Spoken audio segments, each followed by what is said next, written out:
sort of looking ahead towards next week's game. Says he's ready for it. He's not expecting too many changes from Rangers. Obviously, with the change of management there under Barry Ferguson, admitted his team was sort of miles off it last time at Ibrox. What was the phrase he used? Rangers stole our performance that day. I think I'm not sure if he was referring to they stole the style of play, or just took the ability for Celtic to win that game away from them. But he was talking about Barry Ferguson's going to bring a lot of passion, a lot of energy, and he says, but don't worry, we'll be exactly the same. So that's shaped to be a good game next week. But in terms of consequences to it, not much. I mean, Celtic are home and host pretty much 5 games now away from the treble. They need 3 wins in the league, 2 wins in the Scottish Cup, and what is that, a 6th treble in the space of 9 years? It's just been remarkable consistency. Yeah, I mean, he even referenced that until 2016. I think it was at 6 trebles the club had in over 100 years. Yeah. And obviously now they've added, they're cracking on to what's this now, must be your maths better than this. There'll be ninth one now. So it'll be the 6th treble in 9 years. Yes, and 9th in total. And see, just on the dominance, the numbers are incredible. Before Martin O'Neill came, Celtic hadn't won a treble in 32 years. Yeah. And even going into the 90s, there were 6 years when Celtic didn't win any trophy. Mm-hmm.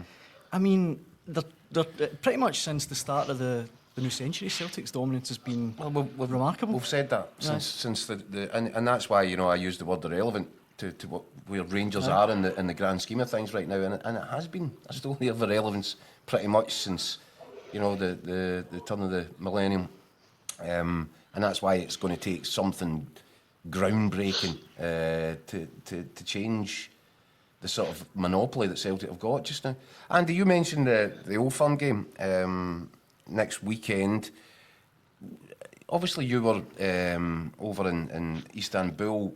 Do you think that Barry Ferguson's going to continue with this 3 central defenders set up going into the next 2 games? Obviously, I mean, what a baptism of fire. 2 games head-to-head against Jose Mourinho and then go to play Celtic Park under Brendan Rodgers. I know. What's the smart money saying? I could see him doing that. He was sort of asked over in Istanbul, obviously I was there for Record Sport, and he was asked, is this something he's going to employ more regularly, or is this just a horses for courses thing? And he sort of hinted at the latter. This was the setup they thought could get a result against Fenerbahce. But when you look at it, I mean, just having that 3-man defence up against Celtic's 3-man front line, and obviously having the extra protection with the wing backs, I could see that working. Is that Brendan? I'm not sure who that is, but you could see that being an advantage. But obviously, if you put somebody else into defence, it takes away something else from elsewhere in the pitch. And Rangers, they got their joy at Ibrox last time because they were able to press and sort of pin Celtic in at times. And so if you did that, does that? I mean, you then really are just playing on a counter attack in front, and you're hoping that you can hit in the counter, you can hit in the breakaway. I didn't think Fenerbahce pinned Rangers in all that much at times. There was moments where they pushed them back, and Rangers were able to spring forward. I think Celtic here would have Rangers camped in, and eventually that kind of pressure just tells. So I think the Rangers, if they're going to come here, as you saw, Hibs did something similar with a back 5 today, and you end up having to work so hard up the middle of the pitch. Yeah, cover so many spaces that you just don't have the legs to get forward. I think if Rangers get any ambitions of getting a result here, they have to have some way of asking questions of Celtic at the other end. So I'm at all if they went back to the sort of usual setup they've been playing with, that sort of 4-2-3-1. Do you agree with that, Keith? Or think you'll stick with the new blueprint? I don't know. That's a tricky one. It's hard. It's impossible to tell. I think he might stick with pretty much the same game plan for Thursday night. I don't see him. He might change people within the personnel, but I think he'll go similar on Thursday night. But that's an interesting one. What does he then do for Celtic Park? Especially if it's successful again on Thursday night. Yeah. But I think, look, that wouldn't have come naturally to make that change, and obviously it involved a lot of information for the players, a big change in the way that they set up. But he did it because he identified, he'd watched about, I think he said 9 or 10 of Fenerbahce's recent games, and he looked at it, and tactically he felt that setup would give Rangers the best opportunity. And he was right. The remarkable thing, Keith, is that he told us over after the game on Thursday night that he only decided to do it on the Tuesday. Yeah. So he basically had a training session the Tuesday to implement it, a training session on the Wednesday morning before they flew, and then whatever sort of video sessions they could get to the team, and or sitting down with the guys individually and then giving them instructions. So to put in the performance that he did with basically 2 training sessions working in that shape, it's pretty impressive in itself. I'll go one extra than that, Andy. See, on the Tuesday they had a really intense training session, and I think the sports scientist department was getting extremely worried because their computers were going up in smoke. But I don't think he worked on that. I think it was a high intensity training session. I don't think it was to do with this is how we're going to set up for the game. I think it was more that was, and players hate it, sessions when it's just shape.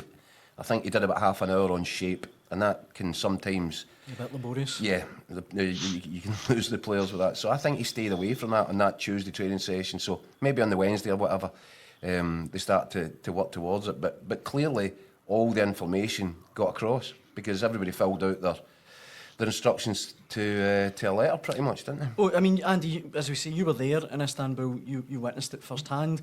Robbo, in the comment section, simply says, Rangers are through. That's a fact. I mean, it's not literally a fact so far, but is it a sentiment that you share, Andy? Do you think they will get through? I think they'll get through, but I think they've still got a huge 90 minutes ahead of them. I mean, it's Fenerbahce can get an early goal, then changes everything. At the end of the day, this is a Rangers team that we have been questioning its character, its mindset all season. Times when the inability to handle pressure. So if Fenerbahce with Jose Mourinho in the second line can come in and get an early goal, then what happens then? Well, what I'll say is I think obviously we've all spoken that they're far better suited to playing counter-attacking football, and one thing that Fenerbahce must do is come and score at Ibrox, so they have to come and open up. And what we saw on Thursday night was that when they open up, Rangers were going through them like a knife through hot butter. I mean, a matter of millimetres, if it could have been a 5-1 victory for Rangers. Obviously, Fenerbahce had a few chances, some decent saves from Jack Butland, but it wasn't flattering Rangers to say that they could have won that by an even bigger margin. Oh, definitely. Yeah. So Mourinho said himself. Yeah. So listen, they've got a big job in them, and but they've got one foot in the quarterfinals, but they now need to take that second step and plant both feet on. I laughed at a moment ago because Marzuno in the comment section points out, remember, Rangers have the home disadvantage. Yeah. And the way they've been playing recently.